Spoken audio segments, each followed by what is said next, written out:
Assalamualaikum, saya Fauzil Hasdi, pengelola dari PKBM Arsaka Gemilang, penerima program Pendidikan Kecakapan Wirausaha tahap 14. Untuk pelaksanaan PKW tahun 2023 ini, kami menggunakan kurikulum desain grafis berbasis KKNI, yaitu kurikulum desain grafis level 2 untuk operator cetak saring atau sablon, atau untuk menggunakan perangkat-perangkat seperti scanner, printer, dan lain-lain. Adapun pembelajaran awal yang kami laksanakan yaitu menjelaskan dasar-dasar desain grafis kepada para peserta yang notabene belum banyak mendapatkan dasar-dasar pelajaran tentang desain grafis. Baiklah, langsung saja kita simak pemaparan materi dari salah satu tutor kami untuk. Baik, bismillahirrahmanirrahim. Assalamualaikum warahmatullahi wabarakatuh. Perkenalkan, saya Fauzil Hasdi Eskom, tutor dari program Pendidikan Kecakapan Wirausaha tahun 2023 oleh PKBM Arsaka Gemilang. Baik, pada kesempatan kali ini saya akan menyampaikan materi pembelajaran tentang desain grafis, yaitu tentang penggunaan aplikasi Photoshop. Nah, adapun materi kali ini yang akan saya jelaskan adalah tentang penjelasan mengenai fungsi-fungsi peralatan yang terdapat pada toolbox Photoshop. Toolbox Photoshop ini adalah sekumpulan peralatan-peralatan manipulasi gambar yang terdapat pada sebelah kiri tampilan layar Photoshop. Nah, pada umumnya perangkat-perangkat atau tools yang terdapat pada toolbox ini terbagi menjadi 3 kelompok, yaitu kelompok untuk menyeleksi objek, yang kedua untuk mewarnai objek, ataupun yang ketiga untuk membuat shape atau bentuk-bentuk yang bisa kita masukkan ke dalam lembar kerja Photoshop kita. Nah, kelompok yang pertama itu terdiri dari ada namanya Marquee Tool. Marquee Tool ini atau Rectangular Marquee Tool itu tools yang kita gunakan untuk menyeleksi objek yang berbentuk persegi, persegi panjang atau bentuk persegi bisa kita atur menggunakan pointer, atau bisa juga kita klik kanan pada tools Marquee Tool ini, itu kita bisa mendapatkan opsi-opsi lain, yaitu ada Elliptical Marquee Tool, yaitu objek yang berbentuk melingkar atau lingkaran, bisa melingkar atau lonjong sesuai selera kita, bisa kita atur menggunakan pointer. Lalu ada Single Row Marquee Tool. Single Row Marquee Tool ini juga bentuknya persegi tapi lebih tipis, karena bisa dibuat untuk membuat garis, namanya Single Row. Lalu ada Single Column Marquee Tool, jadi kita membuat kolom, kita seleksi objek berbentuk kolom, lalu nanti kalau dia sudah terseleksi akan muncul garis putus-putus yang bergerak menandakan sebuah objek sudah terseleksi. Nah, di sebelah dari Marquee Tool itu ada Move Tool, Move Tool, atau kalau kita menggunakan shortcut itu bisa menggunakan huruf V, kita tekan huruf V di keyboard akan muncul atau aktif Move Tool namanya. Move Tool ini digunakan untuk menggerakkan objek, Biasanya objek tertentu yang sudah kita seleksi itu bisa kita gerakkan, kita pindah-pindahkan menggunakan Move Tool.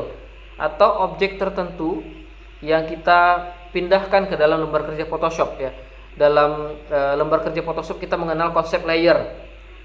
Jadi satu gambar yang kita pindahkan ke dalam lembar kerja kita, lalu kita masukkan gambar yang lain, itu dia akan berbeda layer, sehingga ketika kita mengedit satu layer, layer yang lain tidak akan terganggu, Misal kita ingin membuat sebuah gambar foto caleg, Backgroundnya adalah lambang partai, lalu di depannya ada gambar si calegnya, Kemudian kita melihat, oh ternyata gambar partainya kurang sesuai nih, kita harus manipulasi sedikit.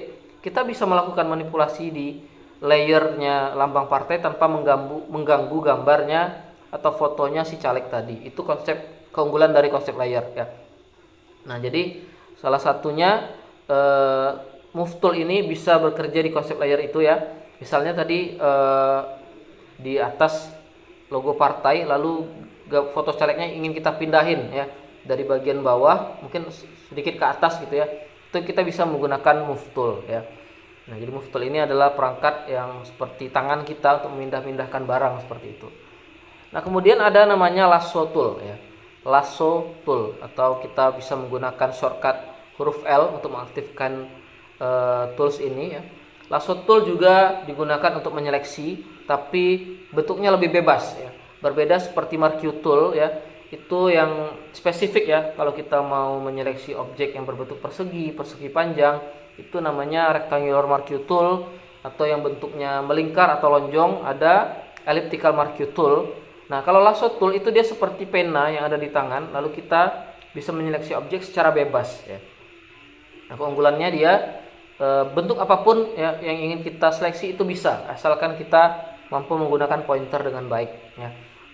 Pointer di sini maksudnya adalah kursor yang kita gerakkan menggunakan mouse atau touchpad ya. Nah, kemudian di lasso tool ini kalau kita klik kanan ya di mouse atau touchpad kita ya, itu akan muncul 3 opsi ya. Ada 3 menu baru yang akan muncul, yaitu ada polygonal lasso tool ya, polygonal lasso tool atau magnetic lasso tool ya. Ini mirip ya seperti lasso tool tadi ya. Kalau dia poligonal artinya, nah ini bentuknya lebih panjang-panjang ya, objek-objek yang mungkin sedikit ada siku-sikunya, ada sudut-sudut tertentu. Semisal di atas saya ini ada objek langit-langit rumah ya, berbentuk persegi ya. Itu bisa kita menggunakan lasso tool dari titik ini ke sini, lalu ke sini ya. Lalu kita klik lagi di ujung ya, di pangkal tadi kita menggunakan lasso tool, kita lepaskan ya. Jadi ketika kita menggunakan lasso tool ya, pastikan titik awal di mana kita membuat garisnya ya, itu bertemu dengan titik ujungnya ya, sehingga tertutup ya, bidang yang ingin kita seleksi tersebut. Nah, setelah tertutup nanti akan muncul garis putus-putusnya yang menandakan objek tersebut sudah terseleksi ya. Nah, ini lasso tool ya, polygonal lasso tool ya. Jadi misalnya kita membuat objek bebas ya, objek bebas misalnya segitiga. Kita titik sini, titik kedua, titik ketiga, tutup lagi ke titik pertama sehingga membentuk segitiga yang terseleksi begitu. Nah, berikutnya ada magnetic lasso tool. Nah, ini menarik ya. Magnetic lasso tool ini adalah tools favorit saya dulu, andalan saya ketika awal-awal mempelajari Photoshop waktu sekolah ya. Kenapa? Karena magnetic lasso tool ini sangat menarik ya. Seperti namanya, magnetic, dia seperti magnet. Misalnya kita ingin mengambil sebuah foto ya. Misalnya ada foto banyak orang, kita mau mengambil satu foto orang saja ya. Kita seleksi foto si satu orang tadi menggunakan magnetic lasso tool ya. Nah, nanti kita tekan di ujung ya, di pangkalnya ya. Lalu kita arahkan saja kursor kita itu atau pointer kita, maka akan ada semacam garis itu, semacam ada magnetnya yang akan menempel di ujung-ujung gambar tersebut ya. Selagi gambar tersebut jelas ada batasnya berupa warna atau bentuk tertentu ya, nanti ada semacam garis yang akan menempel ya, yang membantu kita dalam menyeleksi gambar tersebut. Lalu kita klik seleksi sekelilingnya sampai bertemu ujung dan pangkalnya dan terbentuk sebuah shape ya. Lalu nanti akan muncul garis putus-putus yang menandakan objek tersebut telah terseleksi ya. Nah, meskipun ini tools favorit saya di awal, tapi sekarang saya tidak pakai itu lagi ya, karena memang ketika kita sudah mempelajari Photoshop lebih jauh ya, para kaum profesional yang menggunakan Photoshop juga sudah jarang ya menggunakan magnetic lasso tool. Kita akan bahas nanti ada penggunaannya yang berbeda. Kebanyakan itu sekarang menggunakan pen tool ya, pen tool untuk melakukan seleksi gambar ya, karena terasa lebih mudah seperti itu. Nah, kita lanjut yang ketiga ya. Ketiga, ini menarik juga, ada namanya magic wand tool ya, magic wand tool. Atau kita bisa menggunakan tombol huruf W di keyboard untuk mengaktifkan tool ini ya. dan fungsinya adalah, nah ini, kalau magic wine berarti kita seperti punya tongkat ya, tongkat ajaib ya, yang kita letakkan atau tempelkan ke satu objek, maka objek tersebut akan terseleksi ya. Misal di belakang saya ini ada dua gorden atau horden ya. Nah, gorden yang satu ini ingin saya seleksi ya. Saya cukup aktifkan magic wine tool dengan menekan tombol huruf W untuk shortcutnya. Lalu saya arahkan kursor saya itu ke gorden yang ingin saya seleksi ini ya. Cukup sekali tekan ya. Selagi ada tanda-tanda yang jelas, misalnya perbedaan warna, perbedaan bentuk ya, itu akan langsung terseleksi dengan baik ya. Nah, kita bisa langsung memanipulasi gambar yang kita seleksi. Nah, Magic Wine Tool ini juga punya opsi, kalau kita klik kanan ada namanya Quick Selection Tool ya. Nah, Quick Selection Tool juga sama ya, seperti kita menyentuh satu benda dengan tongkat ajaib ya. Nah, misalnya gorden ini juga saya tekan dengan kursor ya. Nah, langsung terseleksi bagian mana yang ingin saya seleksi tersebut ya. Bagian tertentu yang terdefinisi secara spesifik ya. Warnanya berbeda dengan sekelilingnya. Di sini backgroundnya putih ya. Sementara horden saya ini berwarna coklat. Nah, itu yang coklat ini akan terseleksi dengan jelas. Berikutnya ada crop tool, atau kita bisa menggunakan shortcutnya tombol huruf C ya. Nah, crop tool ini ya kita bisa gunakan untuk memperkecil ukuran gambar ya, atau kita mengambil bagian-bagian tertentu yang kita inginkan pada sebuah gambar ya. Misal saya punya foto seperti ini ya, diri saya dengan background ada dinding dan gorden ya. Lalu misalnya gambar ini ingin saya gunakan menjadi sebuah pas foto misalnya. Lalu saya akan crop bagian wajah saya saja, bagian sekitar kepala saya saja, kemudian leher masuk ke bahu, membentuk persegi ya. Lalu bagian-bagian yang lain ya, yang tidak tercrop itu akan tersingkirkan seperti itu ya, sehingga menyisakan hanya bagian wajah dan leher saya dan pundak saya. Lalu nanti kita bisa menggunakan tool selection tadi untuk menyeleksi bagian belakang. Kita hapus, lalu kita ganti dengan warna-warna background seperti pas foto pada umumnya ya. Misal untuk keperluan PNS itu backgroundnya warna merah, untuk keperluan untuk menikah misalnya backgroundnya warna biru, itu kita bisa hapus bagian background ini ya. Lalu kita ganti dengan background warna-warna tertentu tadi ya. Nah, itu. Berikutnya ya, ada namanya eyedropper tool ya. Eyedropper tool ini seperti kita mengambil sampel ya, sampel warna ya. Nanti kita ada beberapa tools ya yang kita gunakan untuk memberi warna pada objek. Nah, warnanya ini apa ya kan?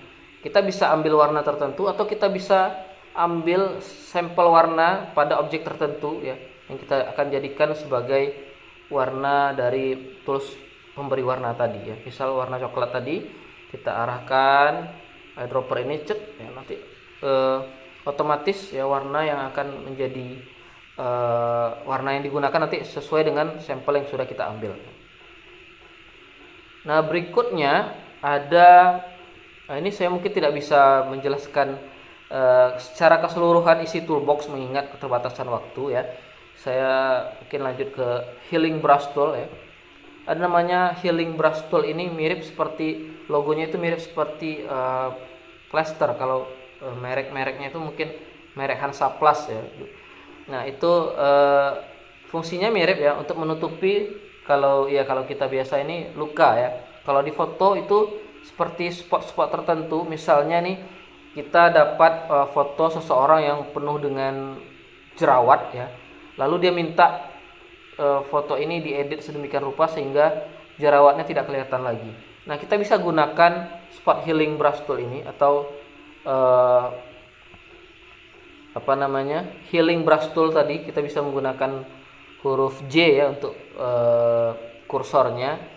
Nah, simple saja, nanti kita oleskan saja, kita aktifkan tadi, sudah aktif healing brush toolnya. kita oleskan ke bagian yang ada jerawatnya di foto tersebut, maka jerawat itu akan hilang langsung ya, langsung mulus ya. Itu hebatnya Photoshop ya. Dan kalau kita klik kanan pada tools ini, tools healing brush tool ini ya, itu ada banyak sekali pilihan-pilihan lain ya. Ada spot healing brush tool, ada healing brush tool tadi, ada patch tool, ada content aware move tool, dan ada red eye tool ya. Nah, ini canggih sekali ya para pemirsa yang menyimak video ini. Spot healing brush tool itu khusus untuk titik-titik ya, seperti jerawat tadi. Lalu healing brush tool juga mungkin objek seperti luka mungkin yang ingin dihilangkan pada wajah itu bisa. Lalu patch tool juga. Nah, ini menarik ya, content aware move tool. Ini kalau nggak salah baru muncul di Photoshop CS6 ya. Jadi misal ya, ini foto, misalnya foto saya ya. Lalu saya ingin memindahkan ya, foto saya ini, saya ingin hanya mengambil backgroundnya saja. Saya ingin menyingkirkan gambar saya misalnya di foto tersebut. Kita cukup aktifkan content aware tool ya. Nah, kalau tanpa content aware move tool ya, itu nanti kalau kita pindahkan gambar yang ini ya, misalnya kita pindahkan, akan tersisa di belakang ini backgroundnya yang berwarna putih ya, yang membentuk badan saya. Tapi kalau pakai content aware move tool, gambar saya pindah ya. Nah, ini yang di belakang sini ya, itu langsung menyesuaikan dengan background di belakangnya. Jadi langsung pintu ada gordennya gitu. Itu kecanggihannya ya dari Photoshop keluaran terbaru. Lalu yang terakhir nih, mengingat keterbatasan waktu ya, yang cukup sering digunakan, cukup penting juga, ada namanya brush tool ya. Brush ya.